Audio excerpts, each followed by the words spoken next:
Hi നമസ്കാരം. എൻ്റെ പേര് ഷെറിന ഫ്രം സാക്രമെൻറ്റോ. എല്ലാവർക്കും എൻ്റെ ഓണാശംസകൾ. ഓണം എന്ന് കേൾക്കുമ്പോൾ നമ്മുടെ മനസ്സിൽ ആദ്യം വരുന്നത് ഓണസദ്യയാണ്. ഓണസദ്യ ഇല്ലാതെ എന്തൊരു ഓണമാണ് നമുക്കുള്ളത്. ഇന്ന് ഞാൻ ഉണ്ടാക്കാൻ പോകുന്നത് ഓണത്തിലെ കളർഫുൾ കറിയായ ബീറ്റ്റൂട്ട് പച്ചടിയാണ്.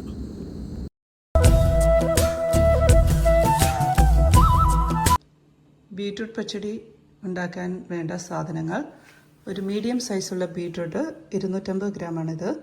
അത് ചെറുതായിട്ട് അരിഞ്ഞത് 2 കപ്പ്. തൈര്, ചെറിയ പുളിയുള്ള തൈര് 2 കപ്പ്. ഇത് നന്നായിട്ട് ഉടച്ച തൈരാണിത്. ആവശ്യത്തിനുള്ള പച്ചമുളക്, ഒരു 4 പച്ചമുളക്. എരിവിനനുസരിച്ച് അത് കൂട്ടുകയും കുറയ്ക്കുകയും ചെയ്യാം. പിന്നെ 1/4 ടീസ്പൂൺ ജീരകം, ചെറിയ കഷ്ണം ഇഞ്ചി, പിന്നെ വറ്റൽമുളക് ഒരു 3-4 പീസ്, പിന്നെ കുറച്ച് കറിവേപ്പില, പിന്നെ തേങ്ങ ചിരകിയത് ഒരു 1/2 കപ്പ്, ആവശ്യത്തിനുള്ള ഉപ്പ്, കടുക്, കുറച്ച് വെള്ളം, ഓയിൽ. ബീറ്റ്റൂട്ട് പച്ചടി ഉണ്ടാക്കാനായിട്ട് ഒരു പാൻ അടുപ്പിൽ വെക്കുക. പാൻ ചൂടായി കഴിയുമ്പോൾ അരിഞ്ഞു വെച്ചിരിക്കുന്ന ബീറ്റ്റൂട്ടും കുറച്ച് വെള്ളവും ആവശ്യത്തിനുള്ള ഉപ്പും ചേർത്ത് നന്നായി ഇളക്കി ഒരു 3-4 മിനിറ്റ് വേവിച്ചെടുക്കുക. അത് ഇടയ്ക്ക് ഇളക്കി കൊടുത്ത് അതിൻ്റെ വെള്ളം വറ്റുന്നവരെ നന്നായിട്ട് വേവിച്ചെടുക്കുക. വേവിക്കാൻ വെച്ചിരിക്കുന്ന ബീറ്റ്റൂട്ട് ഇടയ്ക്ക് മൂട് തുറന്ന് നന്നായിട്ട് ഇളക്കി കൊടുക്കുക. അതിൻ്റെ വെള്ളം വറ്റുന്നവരെ നമ്മൾ നന്നായിട്ട് വേവിച്ചെടുക്കണം. ബീറ്റ്റൂട്ട് പച്ചടി ഉണ്ടാക്കാനുള്ള അരപ്പ് നമുക്കിപ്പം പ്രിപ്പയർ ചെയ്യാം. ഒരു മിക്സിയുടെ ഒരു ചെറിയ ജാറിൽ നമ്മൾ എടുത്ത് വെച്ചിരിക്കുന്ന ചിരകിയ തേങ്ങ ഇടുക. ഒരു 3/4 കപ്പുണ്ട് ഇത്. ആവശ്യത്തിനുള്ള ഇഞ്ചി, ഒരു ചെറിയ കഷ്ണം ഇഞ്ചി ഇടുക.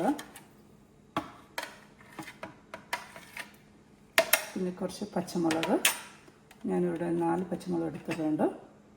പിന്നെ 1/4 ടീസ്പൂൺ ജീരകം, നല്ല ജീരകമാണിത്.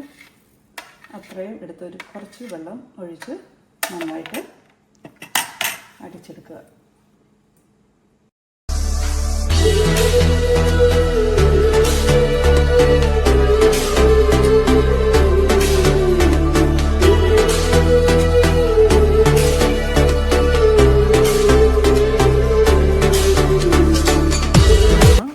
തേങ്ങയും അതെല്ലാം കൂടെ അരപ്പാണിത്. അതിലേക്ക് കുറച്ച് കടുക്, 1 ടീസ്പൂൺ കടുക് ഇട്ട് കുറച്ച് ചെറുതായിട്ടൊന്ന് ഒരു മിക്സിയിൽ ജസ്റ്റ് ഒന്നായിട്ട് അരച്ചെടുക്കുക. ഇപ്പം നമ്മൾ വേവിക്കാൻ വെച്ചിരിക്കുന്ന ബീറ്റ്റൂട്ട് ഇപ്പം റെഡി ആയിട്ടുണ്ട്. അതിൻ്റെ വെള്ളമെല്ലാം വറ്റി അതിപ്പം നന്നായിട്ട് വെന്തിട്ടുണ്ട്. ഇനി നമുക്ക് ഇതിലേക്ക് നമ്മൾ ഉണ്ടാക്കി വെച്ചിരിക്കുന്ന അരപ്പ് ചേർക്കാം.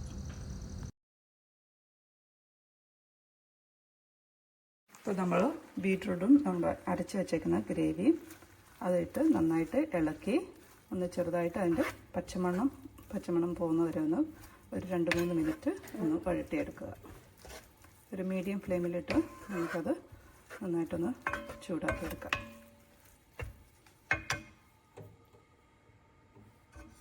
റെഡിയായി കഴിയുമ്പോൾ നമുക്ക് അതിലേക്ക് നമ്മൾ എടുത്തു വെച്ചിരിക്കുന്ന തൈര് ആഡ് ചെയ്യാം. തൈര് ചേർക്കുമ്പം തീ ഓഫ് ചെയ്യണം. അത് പ്രത്യേകം ശ്രദ്ധിക്കുക.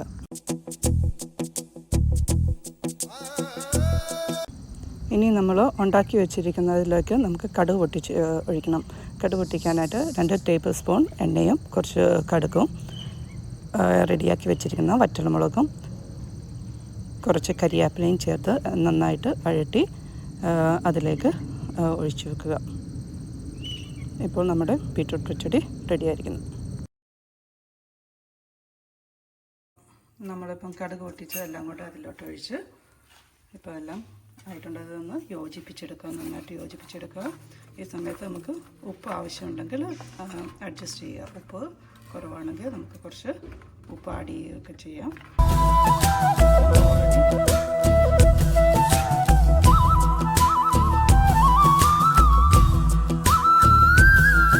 അങ്ങനെ നമ്മുടെ സ്വാദിഷ്ടമായ ബീറ്റ്റൂട്ട് പച്ചടി വളരെ ഈസി ആയിട്ട് ഇവിടെ നമ്മൾ ഉണ്ടാക്കിയിരിക്കുന്നു.